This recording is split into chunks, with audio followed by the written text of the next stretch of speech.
கல்கோன் செய்ய போகிறோம். அதை வாங்கோழி செய்ய போகிறோம். ஏற்கனவே வந்து இது மேரினேட் பண்ணதான். இது வந்து மேரினேட் பண்ண கல்கோன். இது ஒரு 1.5 கிலோ இருக்குது. ஒரு சின்னதாக கொஞ்சம் கோடு போட்டுக்கலாம். அப்போ இதை வேகிறதுக்கு கொஞ்சம் வாய்ப்பு இருக்குது.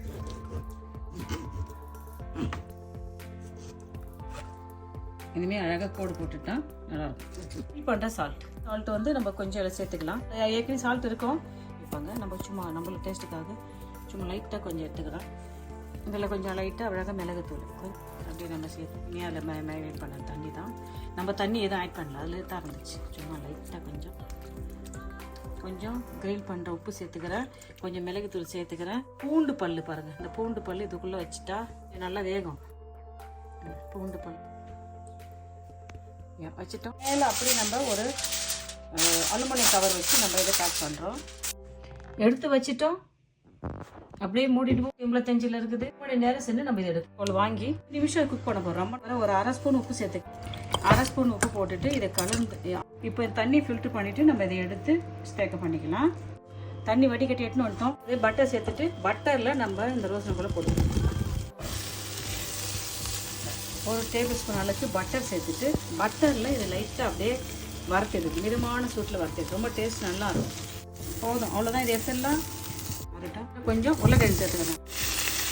இன்னும் கொஞ்சம் பட்டர் சேர்த்து உருளைக்கிழங்கு பட்டரில் சேர்த்து நம்ம ஒரு வாட்டி இப்படி ஸ்டேக்கப் பண்ணிவிட்டா ரொம்ப நல்லாயிருக்கும். கிரில் பண்ணி வேக வச்சுட்டு அப்படியே கொஞ்சம் பட்டரில் போட்டு இதை வறுத்து எடுத்துக்கணும். ரெடி ஆகிடுச்சு, எடுத்துடலாம். 1 மணி நேரம் ஆகிடுது.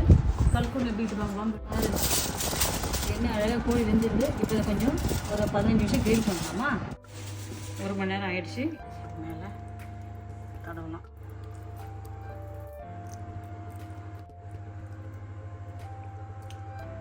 பட்டர் தடவிட்டோம். இதை அப்படியே கிரில் பண்ணிடலாம். இது கம்பி மேலே வச்சுக்கிறோங்க. இது ஒரு 1/2 மணி நேரம் கிரில் ஆகட்டும். கொஞ்சம் பட்டர் சேர்த்துக்கலாம்.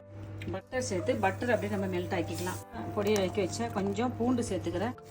வெங்காயம் கொஞ்சம் சேர்த்துக்கிறேன். நான் இதில் வதக்கிக்கலாம். கொஞ்சம் இது நல்லா கொஞ்சம் லைட்டாக வதங்கிட்டேன். தேன் சேர்த்துட்டு லைட்டாக இதை அப்படியே கிண்டி விட்டுக்கலாம். இந்த ரோஸ் மரின்னு கொஞ்சம் நான் சேர்த்துக்கிறேன். நீங்கள் ஃப்ரெஷ்ஷாக கிடச்சாலும் சேர்த்துக்கலாம். ஃப்ரெஷ் இலை கிடச்சா கூட அதை கூட நீங்கள் வாங்கி சேர்த்துக்கலாம். கொஞ்சம் ரோஸ் மரின்னு சேர்த்துக்கலாம். சூப்பராக இதை நம்ம வதக்கிட்டோம். இது கூட கொஞ்சம் நம்ம பெப்பர் சேர்த்துக்கிறோம். ஒரு பிஞ்சு சால்ட் சேர்த்துட்டு இதை நிறைய நம்ம வதக்கிக்கலாம். அப்படியே ஆறட்டும். அப்படியே ஆறட்டும். இது கூட கொஞ்சம் 2 தப்பில் கொஞ்சம் வச்சுருந்தா இந்த உருளைக்கிழங்கு அப்படியே கிண்டிக்கலாம். எல்லாத்தையும் போட்டு நம்ம அழகாக கலந்துட்டோம். வாங்க நம்ம சாப்பிட்லாமா? இன்னும் அழகாக கிரில் ஆகி சூப்பராக நம்மளுக்கு சாப்பிட்றதுக்காக வெயிட் பண்ணுது. வாங்க ரெடி ஆகுது. நம்ம ஸ்டேக்கப் பண்ணால் இதெல்லாம் அப்படியே இருக்குது. இதை அப்படியே இதை கூட போட்டு நம்ம அழகுபடுத்தி காண்டிட்டோம். அழகாக செஞ்சிட்டோம். இதுதான் பாருங்கள் எளிமையான முறையில் நம்ம இன்றைக்கி ஒரு வாங்கோழி செஞ்சிட்டோம். இதில் இருக்கிற மாடலை அப்படியே நம்ம செஞ்சு இருக்கிறோம். பாருங்கள், இதுக்கும் என்ன வித்தியாசம் இல்லை. இதேமாரி நான் உங்களுக்கு செஞ்சு காமிச்சிட்டேன். நான் நினைக்கிறேன் உங்களுக்கு இந்த மெத்தட் ரொம்ப பிடிக்கும்னு நினைக்கிறேன். நீங்களே இதே மெத்தட் செஞ்சு பார்த்துட்டு நான் செஞ்ச இந்த மெத்தட் எப்படி இருந்துச்சுன்னு சொல்லுங்கப்பா. பாய், தேங்க்யூ. நாங்கள் சாப்பிட்டு பாருங்கள்.